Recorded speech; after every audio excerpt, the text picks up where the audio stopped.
আসছিলাম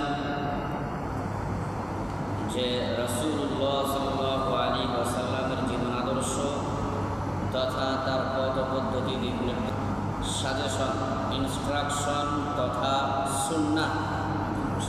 সুন্নাহ সম্পর্কে আমাদের আলোচনা হয়ে আসছিল।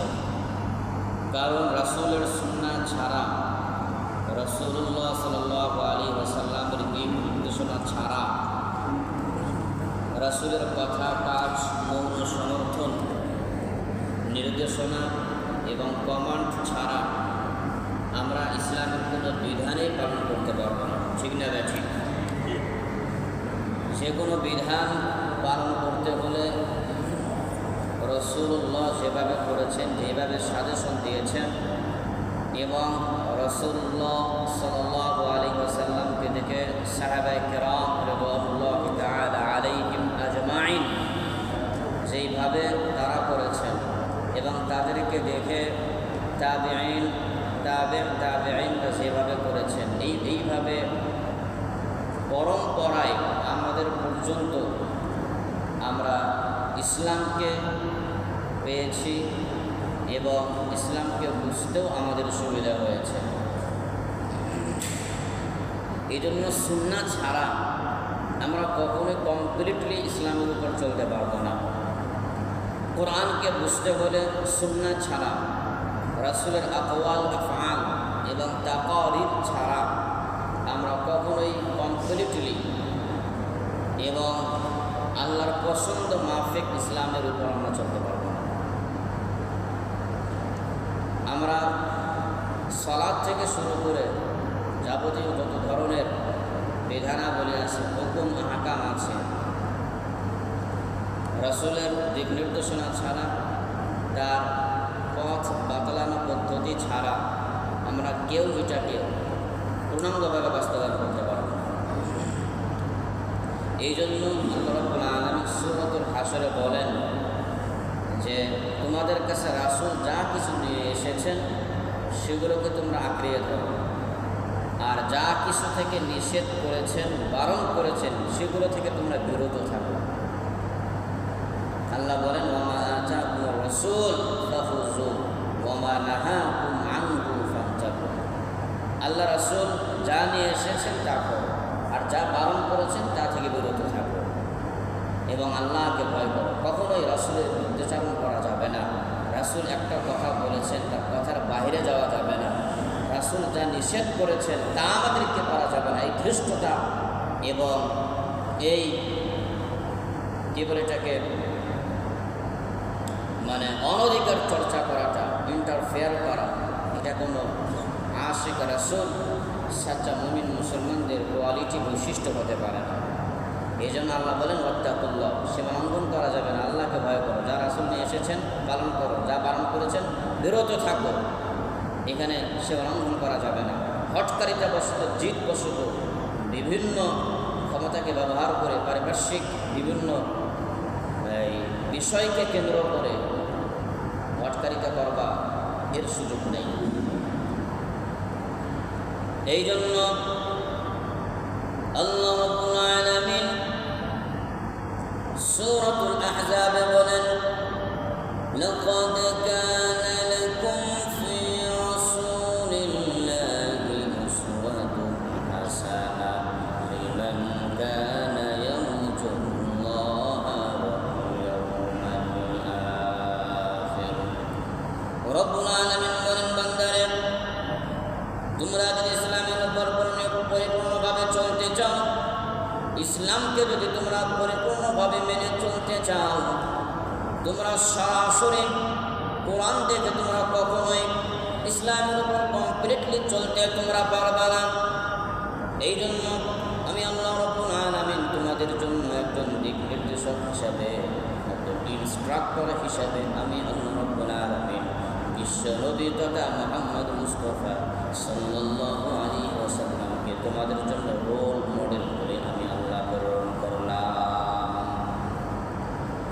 সেই ব্যক্তি রাসূলের জীবন আদর্শকে গ্রহণ করতে পারবে, রাসূলের সুন্নাহকে যেই ব্যক্তি মেনে চলতে পারবে, আল্লাহ রাসূল সাল্লাল্লাহু আলাইহি ওয়াসাল্লাম বলেন সেই ব্যক্তি সুন্নাহ মোতাবেক জিন্দেগি চালায়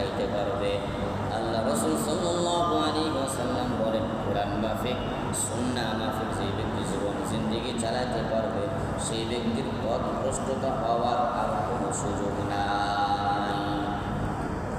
এই জন্য বিশ্বনবী বলেন, তারাকতু ফীকুম আমরাইন লান তাদিল্লু মা তামাসসাকতুম বিহিমা কিতাবাল্লাহি ওয়া সুন্নাত রাসূলি। ও উম্মতগণ, আমার উম্মতেরা শুনে রাখো, দুটো জিনিস তোমাদের মাঝে আমি রেখে গেলাম। ওই দুটো জিনিস যদি আঁকড়ে ধরতে পারো, পালন করতে পারো, আমি রাসূল তোমাদের ব্যাপারে গ্যারান্টি দিচ্ছি, আমি গুরুত্বের সাথে তাকিদ দিয়ে নিশ্চয়তা দিয়ে আমি রাসূল বলছি, তোমরা কখনোই পথভ্রষ্ট হবে না।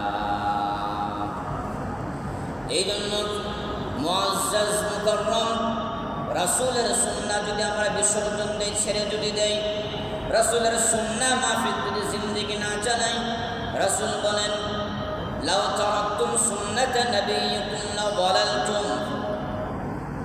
আল্লাহ রাসূল সাল্লাল্লাহু আলাইহি ওয়াসাল্লাম তার সাহাবী ইবনে মাসউদ রাদিয়াল্লাহু তাআলা আনহু থেকে হাদিসটা বর্ণিত, তোমরা যদি রাসূলের সুন্নাহকে ছেড়ে দাও, এমন একটা সময় সুযোগ চলে আসবে, এমন একটা মুহূর্ত চলে আসবে, তোমরা গুমরাহ তথা পথভ্রষ্ট হয়ে যাইবা।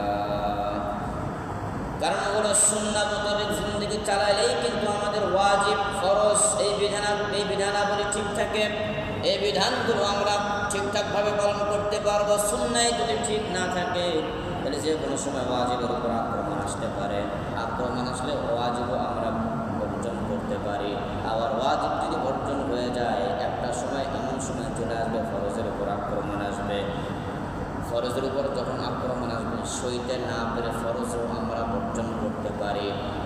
হয়তো আমার জিন্দেগিতে এমন পরিস্থিতি হতে পারে, এই সুন্নাহ ছেড়ে দেওয়ার কারণে ওয়াজিবও ছেড়ে দিলাম, আবার একটা সময় ওয়াজিব ছেড়ে দেওয়ার কারণে ফরজও তরক করে ফেললাম।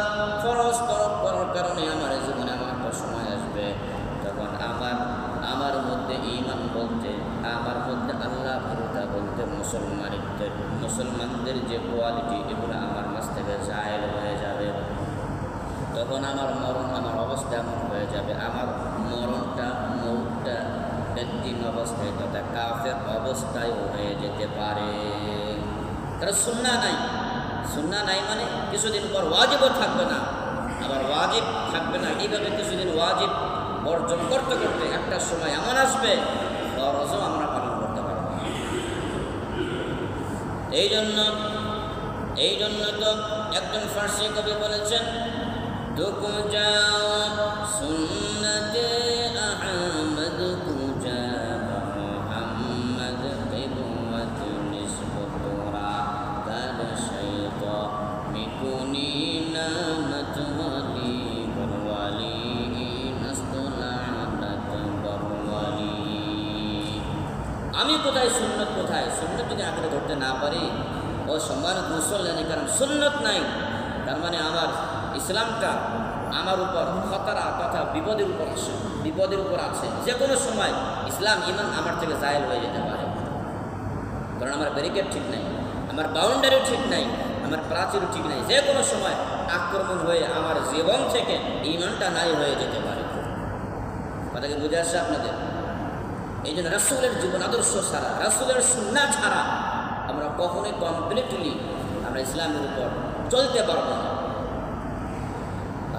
আর আল্লাহ রাব্বুল আলামিন রাসূলকে আমাদের জন্য রোল মডেল করে, জীবন আদর্শ করে, অনুসরণীয় অনুকরণীয় করে, মুকতাদা হিসাবে আল্লাহ রাব্বুল আলামিন রাসূলকে আমাদের মাঝে প্রেরণ করেছেন। কমপ্লিটলি রাসূলকে মেনে চলতে পারো, এমন কোনো সাইড নাই, এমন কোনো ফাঁক ফোকর নাই, এমন কোনো বিষয় নাই যে বিষয়টা রাসূলের জিন্দেগিতে তার জীবন আদর্শের মধ্যে সেই সাইডের সেই ফাঁক ফোকরের সমাধান নাই।